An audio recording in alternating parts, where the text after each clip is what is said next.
ということだ。覚悟せい、坂本龍馬。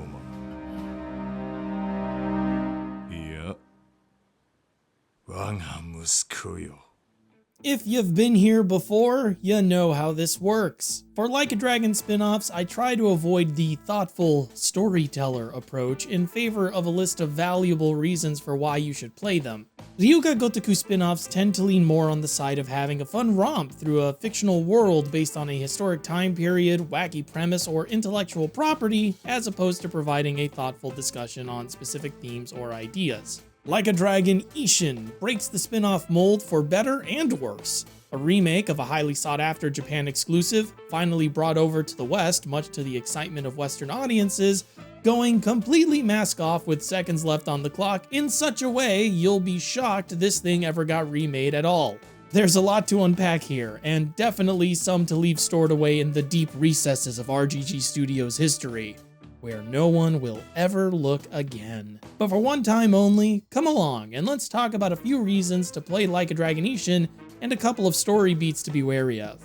It's not every day RGG Studios is specifically motivated by the overseas market. Traditionally, they like to focus on Japanese audiences and believe this philosophy, somewhat ironically, is what makes the series so popular everywhere else. But this remake of Ishin was first and foremost directed at Western audiences. In an interview with UnrealEngine.com, Hiroyuki Sakamoto, Ishin's original director, states the remake's conception was mainly inspired by Western response. The main reason was actually the Western community. We'd been receiving a lot of requests from Western fans that knew about the title to localize Ishin for quite some time. The secondary reason was the confidence expressed in Sega's localization team. Although it might seem like a difficult title to localize given its deep ties to Japanese history, Sega's localization raised their voice that they could take on the challenge. The support shown from both sides led us to begin development. You don't need to take his word for it though. Most of the marketing for Ishin was focused on Western players. Ads where various celebrity fans clamored for its release, claiming it had been a long time coming, pre-order bonuses including those celebrity fans as powerful items you can use in-game, and interviews with actors from Yakuza 0 who were returning in Ishin, a way to lean on the immense popularity Yakuza 0 has outside of Japan. For veterans of the series, this is a huge deal, as prior to Ishin's remake, the likelihood of any Japan-exclusive titles making their way over was pretty dismal. Kenzen's subject material is a little too dicey to cleanly localize, and the Kurohyo PSP games would probably require a lot more work to remake than they might be worth. But with Like a Dragon Ishin's release in the West, those doors crack open just a bit more, giving us all hope they'll find a way to bring more Japan-exclusive titles over. And speaking of Yakuza 0, if you're the kind of Like a Dragon fan who hasn't felt the spark of joy in their life since, you might give Ishin a try. The original Ishin came out before Yakuza 0 and served as somewhat of a prototype for what was to come.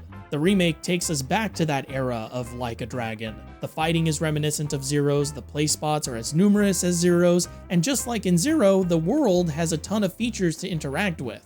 NPCs to befriend, mentors to learn new moves from, and a completion list with bonus rewards for trying to fill it out.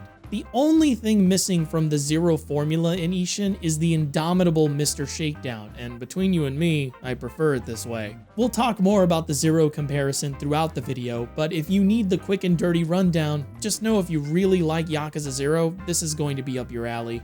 This one's for the Zero heads. This is going to sound like a cop-out since I mentioned it in my Lost Paradise video, but nobody watched that, so I get to say it again. You should go watch that video though. Please?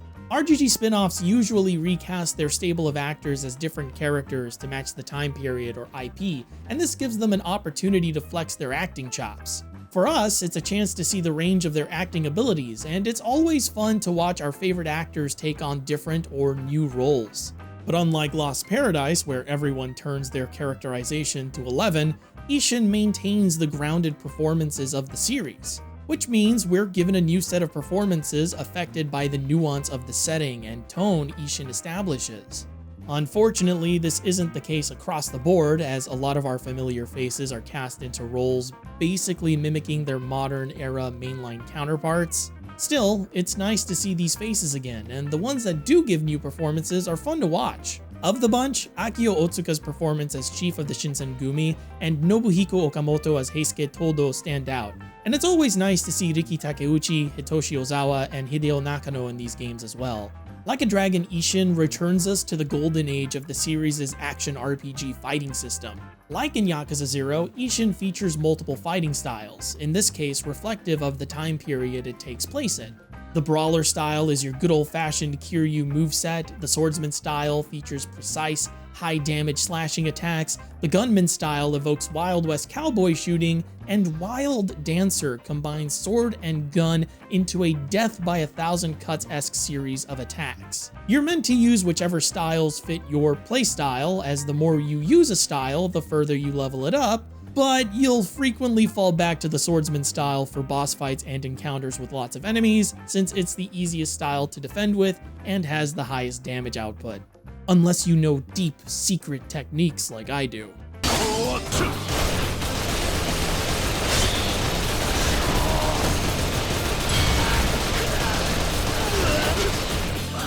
Swordsman style really is necessary to tackle later fights efficiently. It's the one weakness in Ishin's fighting system. Your favorite style will always be second to the sword, but each style has a lot to upgrade. Upgrade paths and building up resources to pursue them is Ishin's bread and butter, not just in the form of skills and styles, but also armor and weapons. Unlike a lot of Like a Dragon titles, equipment is paramount in Ishin. Your sword, your gun, and your armor can all be upgraded with various materials or swapped out for whatever you loot off of defeated enemies. The upgrade paths remind me of Monster Hunter, and while you aren't min-maxing in Ishin, there's room to specialize your loadout to your tastes. Need I remind you?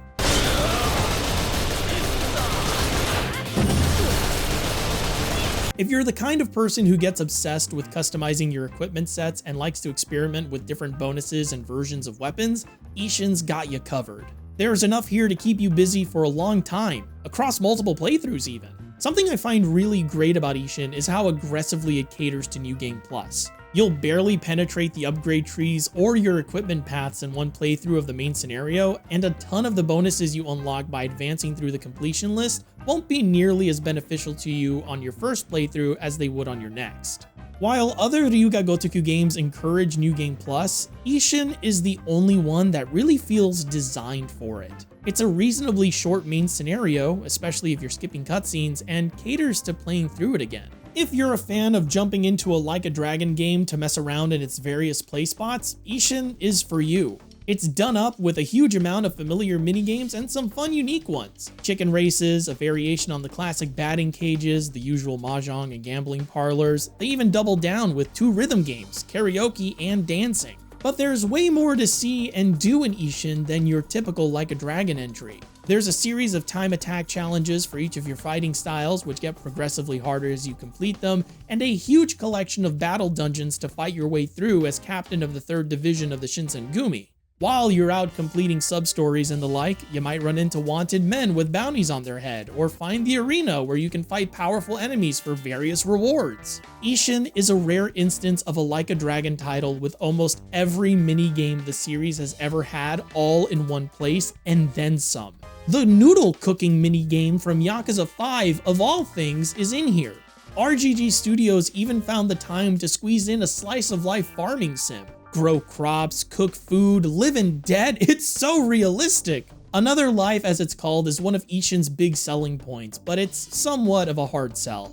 Fulfilling orders in order to make money can get tedious, there isn't any way to check on your crops or complete orders without returning to your homestead, and honestly, the whole get extra cutscenes with Haruka thing isn't a compelling reason to keep doing it. While we're at it, Ishin itself is a very hard sell if you're not big on play spots to begin with. Like Yakuza 0, it's built like a playground for you to get lost in, so if that's not your style, you might want to avoid it altogether. All of this is well and good.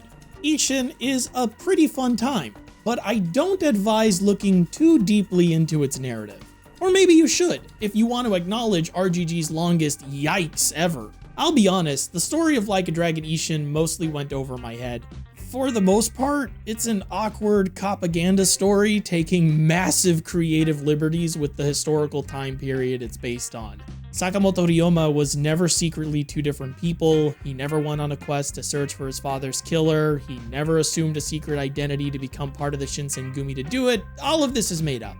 RGG Studios wanted to add an extra spice to their story, so they opted for complete fiction over a historical one. The way we see it, there have already been many games set in the Bakumatsu time period with Sakamoto Ryoma, who is a prominent figure of that era. Historical accuracy on its own is not enough. We needed to consider, how do we make these concepts new and interesting? We thought quite a bit about how we could apply our signature RGG style of narrative storytelling, humor, and tone to a historical setting. We started with studio director Masayoshi Yokoyama's idea of, what if Sakamoto Ryoma, a man of mystery, actually used an alias to enter the Shinsengumi? Everything came together from there, and we applied Ryu Ga Gotoku flair. The point is, my eyes pretty much glazed over at whatever wisdom it was trying to impart, because at some point everything got a little unclear. That is, until the very end, and I mean the very, very end of Ishin, when it goes off the deep end and becomes so transparent even someone without any historical knowledge of Japan can pick up what it's putting down. たとえ今負けたとしても、日本は何度でも立ち上がるさ。まだ見ぬ兄弟たちによってな。俺らは兄弟たちに伝えなきゃならねえんだ。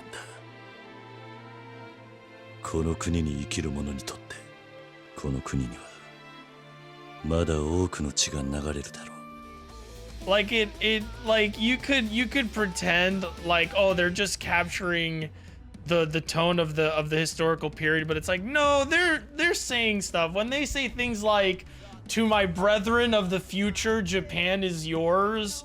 You're basically saying that modern Japanese imperialism is like good and necessary and part of the history of Japan.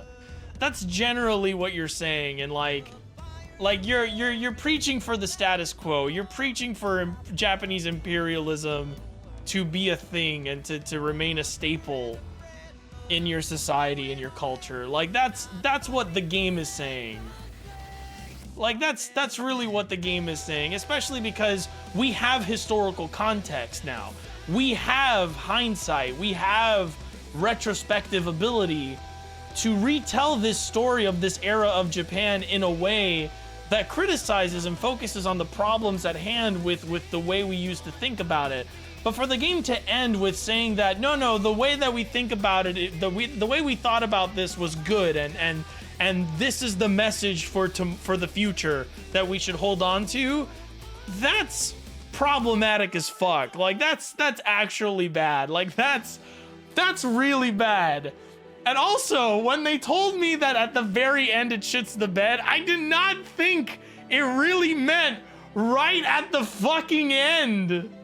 Most Japanese media does though. Well, then that's a problem with Japanese media at large. Then that's an issue that Japanese media should maybe analyze, and also, or maybe just the fact like let's be honest, American media is very similar with American propaganda and American imperialism. Like that is an issue in American media as well. It just, you know, for focusing on a piece of Japanese media that's doing it. Like imperialism of all kinds is bad. Look, I hate American imperialism as much as the next guy, which is hopefully a lot. But I also just generally don't like any kind of imperialism at all. It tends to be anti-immigrant, rooted in racism and xenophobia, and historically has done a lot of harm to the world. For a game to just kind of promote it as aggressively as Ishin does, yeah, I don't know. Maybe that's worth calling out and rejecting as a thesis. Especially when we've seen this sort of thing from the series in the past. Especially when its most recent entry bucked a lot of this backwards thinking just a few years before it. And it's for this reason that I can't really recommend Ishin to anyone unless you're buying pre-owned or find a way to get it for really, really cheap. Because I don't think you should directly support this kind of language, even if you think the game is entertaining. Even if you had a lot of fun with it, that ending seriously sours the whole mood. It's unfortunate that a solid callback to the series' golden age is tarnished by some of its most malevolent glorification of the series' worst doctrines. But if you can maintain awareness of what it is you're consuming and have the means to play Ishin without paying the full price for it, then I think you'll have a good time with literally everything else about it. And in fairness, this is a re-release of a title originally made at a time when RGG Studios' alleged views were somewhat different to what they allegedly are today. And it's not a true remake so much as a very done-up remaster. I can't necessarily treat it as part of the continuing evolution of RGG's perspective, but I can at least acknowledge that its ending holds a very outdated view. And responsibly, I can warn you about it before you dive headfirst into the unknown of a brand new game. And with that, we've officially caught up to the entire Like a Dragon franchise here on Questrospective. It's been a long time coming. So long, the series we were covering went through a name change. It's definitely been a roller coaster of emotions here. Not only has Like a Dragon changed over the years, so has the format of this show and the feelings I have towards it. It's genuinely hard to believe I stuck with it for as long as I have. It feels odd. My opinion on the series has cooled down from when I first started playing it. I think overall there's a lot to look forward to in the Like a Dragon series, but there's always something holding it back. Always a standout issue, whether it's mechanical or metaphorical, sometimes literal, that requires a big before you buy disclaimer on the cover. Catching up has been bittersweet as a result. Part of me wants to turn my brain off and pretend what I'm seeing isn't there, but it wouldn't be responsible to ignore it. At the same time, it's not like I'm going to stop playing the series either. For all the grief I've given it, I've sung its praises far more. I've seen it grow and adapt to change, and I'm hoping it'll continue to do so. I'd like to give a big thank you to all the people who've supported me on this series to date, as well as the haters who inspired me to keep talking about the things that matter. And a special shout out to Sirik Z, whose extensive guides on game FAQs were immensely helpful in completing the failable sub-stories in the early parts of the series and finding ways to cheese the Amon fights. As for the future of this series, hey, there's always going to be at least one RGG Studios game a year from the looks of it, so we won't be going very far. I'll continue to cover the Like a Dragon series for as long as I'm on YouTube, however long that may be. In the meantime, I'm happy to take a break from Like a Dragon to go back to the classics. A brief little jaunt through a spin-off series I've gotten a lot of requests to cover. Until then, my name's GC. Remember that you are amazing, and thank you for questing with me.